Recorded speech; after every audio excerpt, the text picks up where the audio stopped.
بسم الله الرحمن الرحيم. Video ke-28. Hikmah dari ujian. Tak ada beban syariat yang lebih susah daripada kesabaran menerima ketentuan Allah, dan tak ada yang lebih utama daripada ridho menerimanya. Sabar itu wajib, sedangkan ridho adalah suatu keutamaan. Sabar menjadi susah karena takdir biasanya terjadi dalam hal yang tidak disukai jiwa. Dan hal yang tidak disukai jiwa tidak hanya terbatas pada penyakit atau gangguan pada tubuh, tetapi ia bervariasi, sampai-sampai akal pun menjadi bingung mengenai hikmah berlakunya takdir. Di antaranya adalah bila engkau melihat seorang yang telah tenggelam tertutupi gelimang dunia, di mana pundi-pundi dunia telah mengalir untuknya, sampai-sampai dia tak tahu apa yang harus dia perbuat terhadap hartanya. Dia pun membentuk dari hartanya emas dan perak menjadi bejana yang dia gunakan. Dan sudah diketahui bahwa intan permata, batu akik dan tembaga, terkadang lebih indah bentuknya daripada bejana-bejana tadi. Kurangnya kepeduliannya terhadap aturan syariat, membuat adanya larangan dan tidak adanya larangan sama saja baginya. Dia pun memakai sutra, menzalimi orang, padahal kenikmatan dunia deras mengucurinya. Kemudian engkau pun melihat banyak orang yang merupakan ahli agama dan para penuntut ilmu, mereka bergelimang kemiskinan dan musibah. Mereka tertindas di bawah kendali orang yang zalim tadi. Ketika itulah setan menemukan jalan untuk menebar bisikannya, dan mulai mencederai keyakinan mengenai hikmah dari takdir. Maka seorang mukmin perlu untuk bersabar menghadapi segala kemudaratan yang dia terima di dunia, dan bersabar untuk mendebat iblis dalam bisikannya.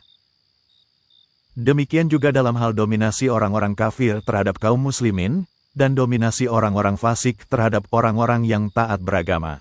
Yang lebih parah lagi mengenai perlakuan menyakiti hewan, misalnya dengan menyembelihnya dan menyakiti anak-anak. Maka dalam masalah-masalah seperti inilah iman seseorang diuji. Di antara hal yang meneguhkan kesabaran menghadapi dua keadaan ini adalah dalil nakal dan dalil akal atau logika. Dalil nakal adalah Al-Quran dan Sunnah. Adapun dari Al-Quran terbagi menjadi dua bagian. Pertama, penjelasan mengenai sebab diberi nikmatnya orang kafir dan ahli maksiat. Di antaranya adalah firman Allah. إنما نملي فهم ليزدادوا إثما. Sesungguhnya kami memberi tangguh kepada mereka hanyalah supaya bertambah-tambah dosa mereka. Al-Quran Surat Ali Imran, ayat 178. Juga firman-Nya, ولولا أن يكون الناس أمة واحدة لجعلنا لمن يكفر بالرحمن لبيونهم سقفا من فضة. Dan sekiranya bukan karena hendak menghindari manusia menjadi umat yang satu dalam kekafiran, tentulah kami buatkan bagi orang-orang yang kafir kepada Tuhan yang Maha Pemurah, loteng-loteng perak bagi rumah mereka. Al-Quran Surat Az-Zukhruf, ayat 33. Juga firman-Nya, وإذا أردنا أن تهلك قرية أمرنا مترفيها ففسقوا فيها. Dan jika kami hendak membinasakan suatu negeri, maka kami perintahkan kepada orang-orang yang hidup mewah di negeri itu supaya menaati Allah, tetapi mereka melakukan kedurhakaan dalam negeri itu. Al-Quran Surat Al-Isra, ayat 16. Dan dalam Al-Quran masih banyak ayat-ayat seperti ini. Kedua, cobaan yang diberikan kepada orang mukmin dengan apa yang ia jumpai. Seperti dalam firman Allah, أم حسبتم أن تدخلوا الجنة ولما يعلم الله الذين جاهدوا منكم. apakah kamu mengira bahwa kamu akan masuk surga, padahal belum nyata bagi Allah orang-orang yang berjihad di antaramu. Al-Quran Surat Ali Imran, ayat 142. Juga, firman-Nya, أم حسبتم أن تدخلوا الجنة ولما يأتكم مثل الذين خلوا من قبلكم تستهم البأساء والضراء وزلزلوا.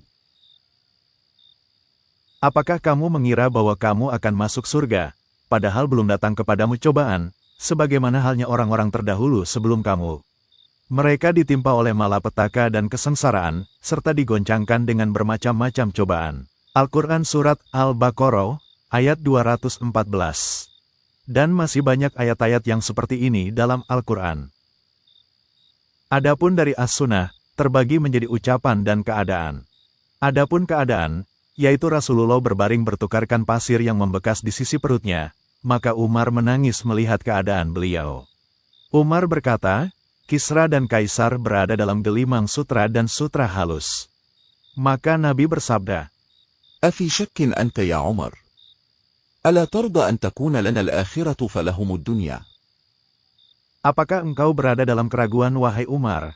Tidakkah engkau ridho akhirat menjadi milik kita, sedangkan untuk mereka dunia? Sedangkan ucapan adalah, seperti sabda beliau, لو أن الدنيا تساوي عند الله جناح بعوضة ما سقى كافرا منها شربة ماء.